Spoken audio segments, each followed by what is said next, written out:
So, a short one-game homestand, and what does Florida do? They blow a 2-1 lead in the first and lose in overtime to the Columbus Blue Jackets by a final score of 4-3. As this one started off bad yet again, we give up an early goal as Columbus scores on a turnover by us, breakaway, and then they make it 1-0. This was Weidman's first game for the Florida Panthers since that trade. And what does he do? He gets a delay penalty. So that was lovely. Overall, I don't think he had that too bad of a game. He did have a couple of shots. He was -1. But lo and behold, guess what? He's now on waivers. So I don't see anyone claiming him at all. Maybe someone might, but I don't see it. So he'll end up being sent down to the AHL. And that could now leave a spot open. And if Florida was managed properly, we'd call up McDonald. Call him McDonald. Like that the absolute makes the most sense. You know, we are hurting defensively. And another guy that I think that either needs to be sat. I think he needs to be sat. Matheson needs to be sat, as he just made a lot of boneheaded plays in this one, and we'll get to one of them later on. But let's get back to the first period. Huberdeau ends up tying it at 1 apiece on a great effort in front of the net. We were down at this point, before we scored, we were down 9-0 in shots as Columbus absolutely dominated us. And then we finally revved it up as we ended up getting 10 of the next 15 shots in the first period as we end up getting a goal. And then Hoffman, an absolute monster blast to make it 2-1 as he becomes the fastest new Florida Panthers player to score 20 goals in his first season. He did it in only 40 games, on pace for 40 goals this season. That would be the most since Pavel Bure. Bure, again, scored like 50 goals for us on several occasions. So up 2-1, going into the second period, things are looking good. We got the lead after falling behind. We were controlling the play. Lo and behold, we collapse, and Columbus gets the tying goal in the second to make it 2-2. And then in the third, Matheson, absolutely horrendous play, falls down, leads to a goal for the Columbus Blue Jackets to make it 3-2. And just another poor play by him. He's just not been playing well. If Bugner had any good coaching abilities, he would sit Matheson, set a lesson, or Barkov, if he was a good captain, rip into him, rip into the other players. The guys that are not standing up, they're not doing what they need to do. As this team is just collapsed. And it showed in the overtime period. Ekblad did, though, tie the game late. He is now tied with Robert Svalier for the most goals by a Florida Panthers defenseman with 61. Next goal, he is the all-time leader, and he is well on his way. If he sticks with the Panthers, he easily could crush that record, and that would be awesome to see.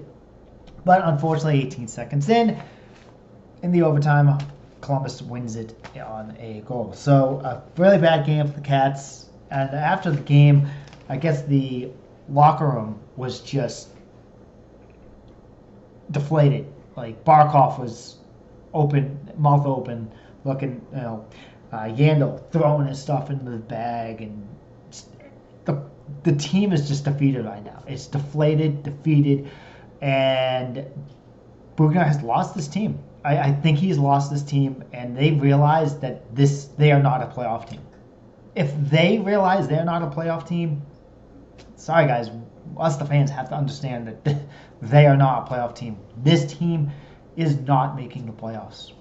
When your players are that just down, yeah, it was a tough loss, but they're defeated. We're done. They know it.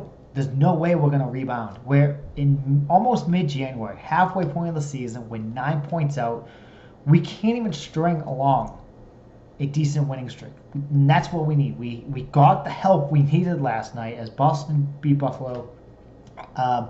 Islanders did win. Montreal did lose. So, again, we're still 9 points out of a playoff position. But Like, these chances we have to take, we're not capitalizing. Guess what?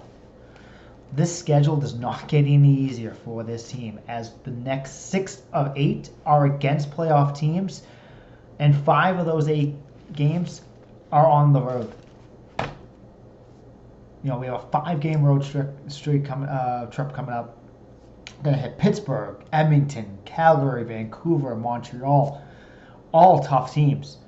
Edmonton is on the cusp of a playoff position, 4 points out. Vancouver, 1 point out of the playoff position. So it's like, you know, those 2 teams are the 2 teams that we are playing that are not in a playoff position, but they are on the cusp of the playoffs. So this road trip is going to absolutely, again, well, I think we're done, but if we do not have at minimum 4 wins off this road trip, you can just kiss the playoffs goodbye. I'm going to close this out, guys. Thanks for watching. Oh, wait, hold up. A couple of big news. Big news. McKenzie, he ended up retiring for the Cats. Realizes he can't play anymore. He is going to be going in as an assistant coach. In what capacity, though? Not too sure. Maybe get rid of Caparano. Get in McKenzie. That'd be a really good fit, I think. And, you know, I think that's what the Panthers need to do. They need to put in McKenzie, get rid of Caparano, and then we'll be good, I think. We'll see, though. A lot of people do hate McKenzie, so we'll see how that boils. I know a lot of fans are not happy with him being announced as an assistant coach.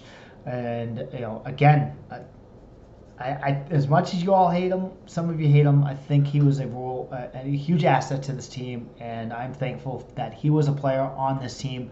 You know, it was a great meeting during Panther Palooza that week. I was there. I got to meet with him, chat with him a bit. He gave me a stick I wasn't able to take, but you know, overall, I think he was good for the Panthers. Great on the penalty kill. Fourth liner. You know, but he played. He was a great fourth liner. He did his role and he played it great. So he definitely, I think, will be missed. But let me know what you guys think overall. Down below in the comments. If you like the video, give it a big thumbs up. And if you haven't subscribed yet to my channel, go ahead and hit that subscribe button for everything Florida Panthers. Flying Fluffy is back. I think that's the reason why we're also losing too. You might want to give his channel a check.